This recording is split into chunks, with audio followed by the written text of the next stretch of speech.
Vamos lá para mais um vídeo, mas antes não deixe de fazer sua inscrição no canal para que você tenha acesso a todos os conteúdos e também tenha uma consultoria jurídica gratuita sobre os temas propostos. E o tema de hoje nós vamos falar sobre uma modificação jurisprudencial recente em âmbito do Superior Tribunal de Justiça. Muito interessante para quem estuda para concursos públicos.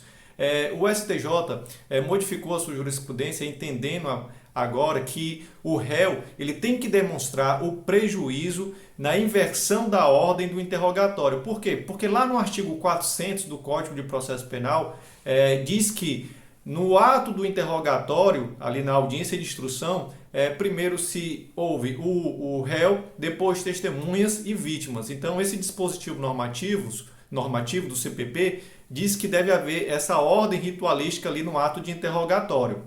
Porém, o STJ diz que se houver a inversão desta ordem, ou seja, se o juiz primeiro ouve as testemunhas e depois o réu ele vai ter que demonstrar o prejuízo que sofreu ali nessa inversão de ordem na sua defesa. Ou seja, ele pode alegar ali nulidade de cerceamento de defesa devido a essa inversão de ordem por violação do contraditório e da ampla defesa, porém ele tem que demonstrar esse prejuízo que sofreu nessa inversão da ordem do interrogatório.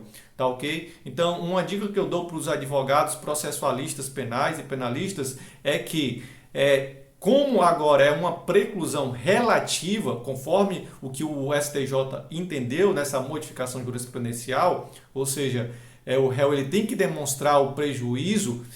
Então, se o advogado percebeu que houve essa modificação na ordem do interrogatório, ou seja, o juiz primeiro escutou ali a vítima ou as testemunhas e só depois o réu, o advogado tem que demonstrar, o advogado do réu tem que deixar registrado ali na ata da audiência o seu cerceamento de defesa, a sua nulidade e colocar as razões ali da nulidade dessa inversão de ordem, demonstrando o prejuízo que o seu cliente sofreu quanto à questão da violação do contraditório e da ampla defesa. Por quê? Porque se o advogado não deixar registrado na ata da audiência as suas razões quanto a esse possível vício de nulidade quanto a contraditório e ampla defesa pela inversão da ordem no interrogatório, demonstrando assim um prejuízo para o seu cliente, se ele não fizer isso na ata da audiência, o advogado, por ser um vício, uma nulidade relativa,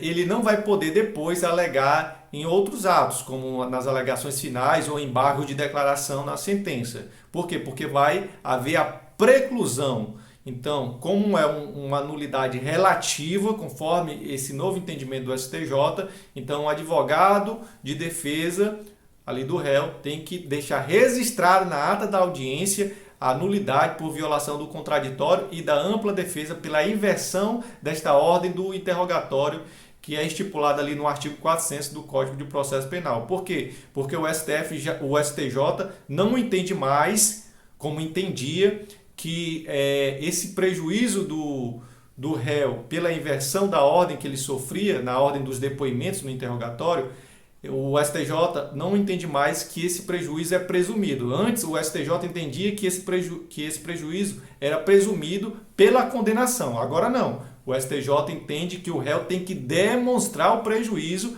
pela inversão da ordem dos depoimentos no interrogatório. Então, esse foi o vídeo de hoje, espero que eu tenha esclarecido nesse sentido. Muito interessante essa modificação jurisprudencial, tá ok? Então, até o próximo vídeo.